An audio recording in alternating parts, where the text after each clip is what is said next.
Once upon a time, in a land filled with sunshine and ancient wonders, lived a young prince named Solomon.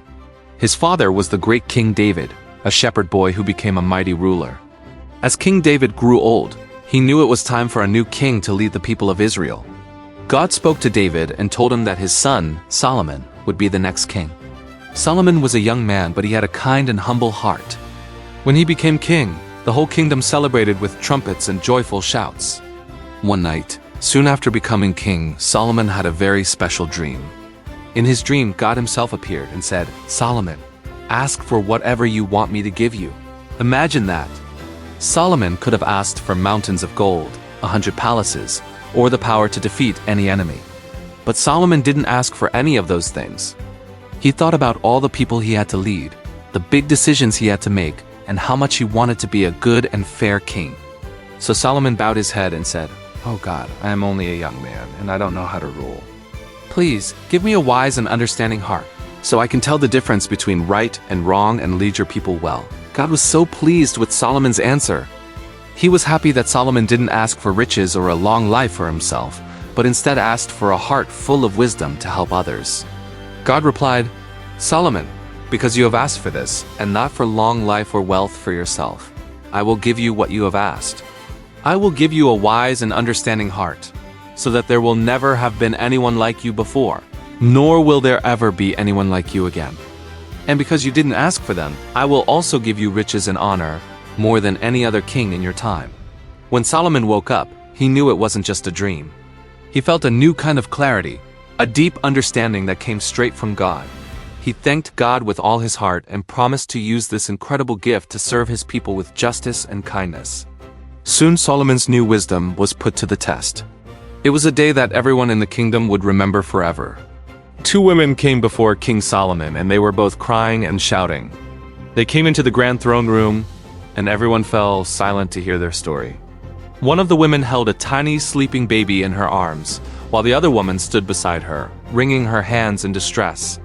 The first woman spoke, her voice shaking with tears. "Oh, my king, this woman and I live in the same house. I had a baby boy, and 3 days later she also had a baby boy. But during the night, her baby died. While I was asleep, she snuck over, took my living son from my side, and replaced him with her baby, who was no longer alive. When I woke up this morning to feed my baby, I found he was gone, and this other baby was in his place. But when I looked closer in the morning light, I knew it was not my son." Then the second woman shouted, "No, that's not true. The living baby is my son, and the one who is gone is hers." The first woman cried back, "No, the living one is mine and the other is yours." They argued back and forth right in front of the king's throne. Everyone in the court was confused. How could the king possibly know who was telling the truth? There were no witnesses. It was just one woman's word against the others. This was the moment for Solomon's God-given wisdom to shine. He sat quietly on his throne, listening carefully. He looked at the baby, then at the two women.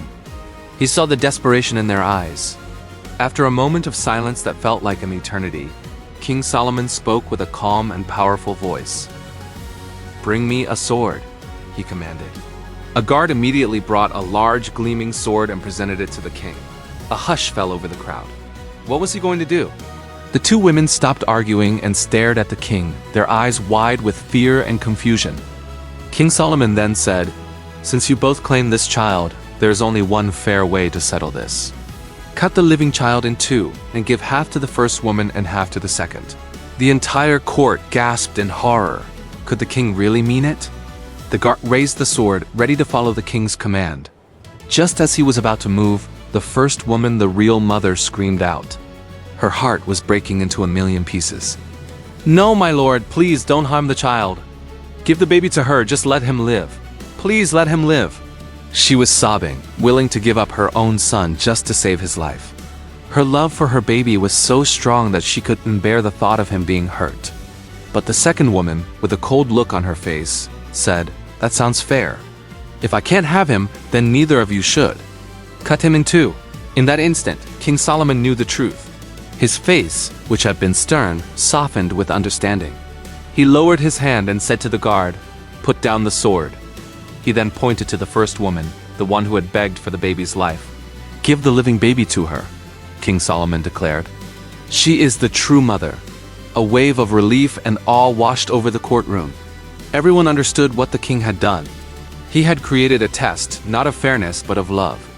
A true mother's love would always choose to protect her child, no matter the cost to herself. The real mother's heart was filled with selfless love, while the other woman's heart was filled with selfishness. The real mother took her baby in her arms, kissing his little head and crying tears of joy and relief. She bowed low before the king, her heart overflowing with gratitude. Justice had been done.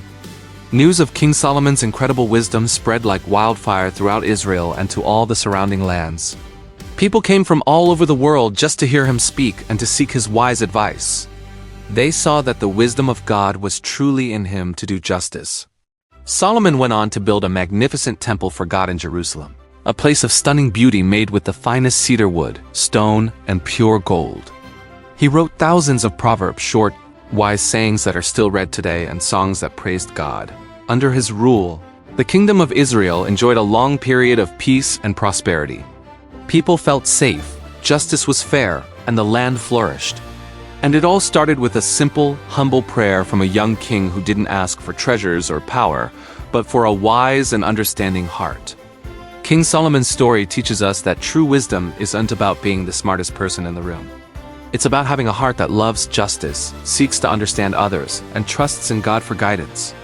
And just like God guided Solomon, he promises to guide us too if we only ask. So whenever you have a tough choice to make, or when you want to be a good friend or a kind helper, remember the story of King Solomon. Ask for a wise and understanding heart, and you'll find the strength and clarity to make the right choice, to be fair, and to fill the world with a little more kindness.